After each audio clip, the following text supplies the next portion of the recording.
I was 4 years old the first time they decided I was too much for the world, too loud, too curious, too needy. So they drugged me. Xanax was my first lesson in shrinking, in softening my voice, in folding my wild edges down into something quieter, something that wouldn't make adults uncomfortable. I learned early that comfort, their comfort, mattered more than the truth. I didn't have the words for it then, but my body knew. My hands shook when the pill bottle rattled. My chest tightened when it slid down my throat. Something in me was being caged, and the door was locking. By the time I was a teenager, the house smelled of fresh money and old secrets. My parents made it. The cars, the house, the vacations, the shiny life. But the higher they climbed, the darker the house felt. When they smiled for the neighbors, the walls behind them whispered about the drugs stashed in drawers, about the violence that creeped in after dark. I was 17 when I watched my father, in a methamphetamine-fueled rage, beat my mother not long after her surgery. She was weak, frail, defenseless. The words didn't plan on spilling out of my mouth, but I snapped. "Pick on someone who can fight back," I said. The room went silent. Then his eyes turned on me. I ran. He chased me out of the house, out into the yard, until I ran barefoot into the neighbor's house. They were good people, friends of the family. I locked myself in their guest bedroom, shaking while he pounded on their door, demanding they give me back. He came barreling into their home, hunting for me. Wouldn't stop, wouldn't calm down, not until they finally talked him down. That moment rewired something in me. The safety switch broke. I learned that if I wanted to live, I'd have to fight. No one could unsee the look in his eyes or the fear in mine. This was the night I stopped believing in safe, and I started believing in survival. I learned early that you can starve to death in a house full of food. You could be dying while everyone around you is bragging about how good life is. And no one ever asks the kid if she's okay. I married the first man who would take me far from home. I was 19. If I just left, if I ran far enough, fast enough, I could breathe again. I could feel safe.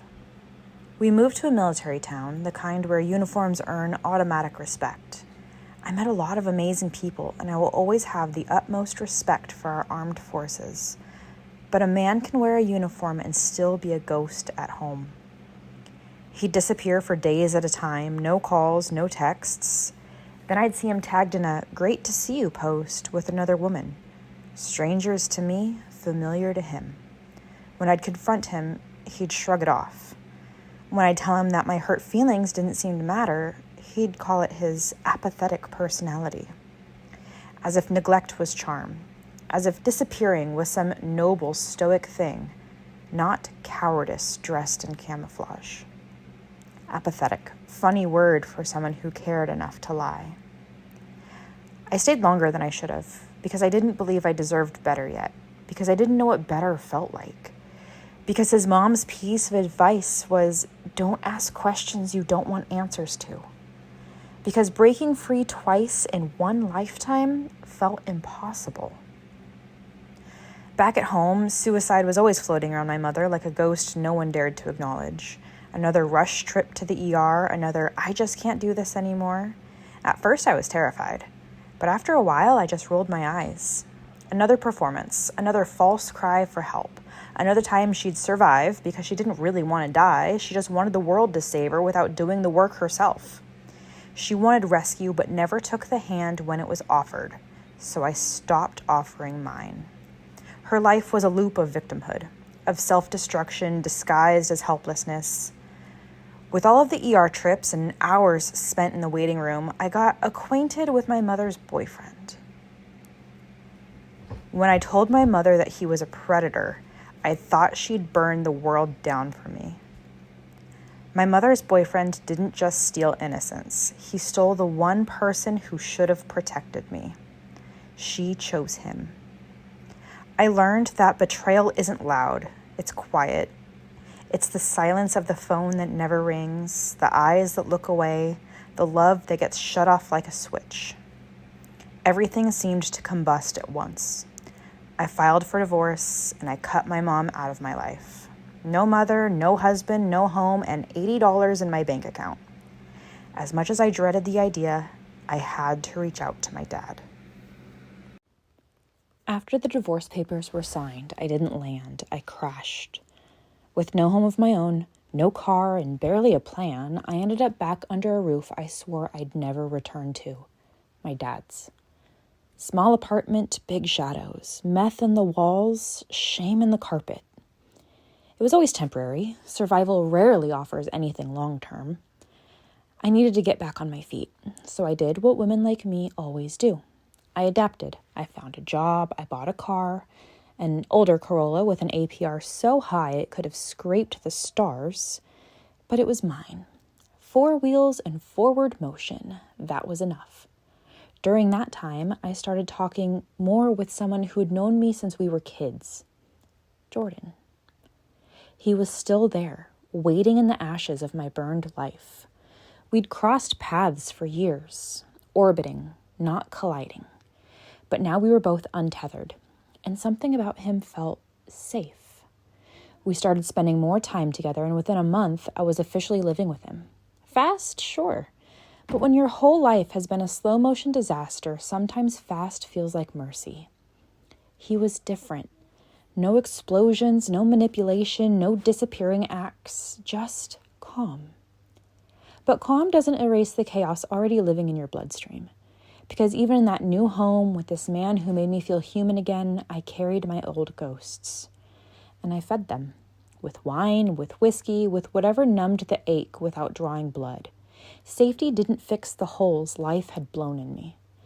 And when we wanted a baby, more than anything, my body became a battlefield again.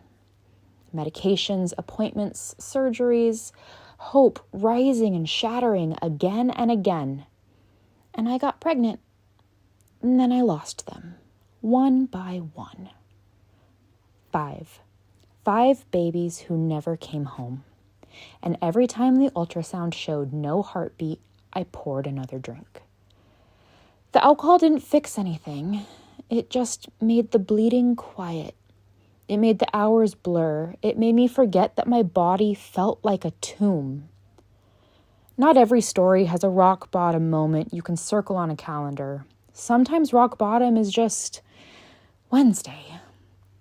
Sometimes it's not falling. It's sinking slowly while smiling for photos. And I smiled. I laughed at parties. I played the part. But inside, I was rotting with maggots in the bone. People love to talk about how love saves you. But sometimes even love has to wait for you to stop drowning yourself. And Jordan did. He waited. He held my head above water. He never let go, even when I was ready to. And then she came. My daughter was born, the one who stayed. And I had to mother this tiny, helpless being after a traumatic labor and emergency C-section, while I still felt like the lost girl who ran barefoot through the yard, chased by rage. I'd spent so long dying, running, breaking. How do you switch that off? But she was here, real and needing me. I got sober, and it was ugly. During the first quiet, brutal weeks of sobriety, my childhood friend, one I grew up with, the one whose mom went to school with mine, overdosed on fentanyl. Gone, just like that. The overwhelming urge to run and hide took over, so I wiped my social media clean, deleted everything, disappeared. And as if life wanted to twist the knife deeper, no one came looking. No friends checked in, no one asked if I was okay. The silence was worse than the alcohol withdrawal, worse than the shakes, because the truth was sharp and unavoidable. I mattered to no one except Jordan. When I say this is a phoenix from the ashes story, I mean it. No tribe, no cheering crowd, no "girl, you got this" text. Just me, my husband, the crushing quiet, and the fire that refused to die. The weight that broke me became the weight that built me.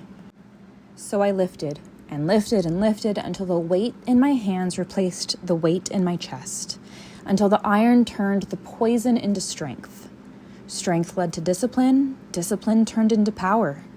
I burned to the ground and became muscle, fury, purpose, and I built myself new. I became feral in the best way. I spent most of my life fighting demons no one else could see. But somewhere in the wreckage, I started building the person I needed all along. At 34, I became the woman who would have torn the world apart to protect that small, scared girl, the one who would have stood between her and the darkness without flinching. This is who I am now. I'm sober, I'm a mother, I never gave up. I built the Feral Collective because I will never be quiet again, never small, never caged. I know what it is to rot. I know what it is to bleed from the soul, and I know what it is to heal. This is not just fitness, not just food, not just muscle. This is life clawed back from death. This is womanhood unchained. This is wild, whole, unapologetic, and this is only the beginning.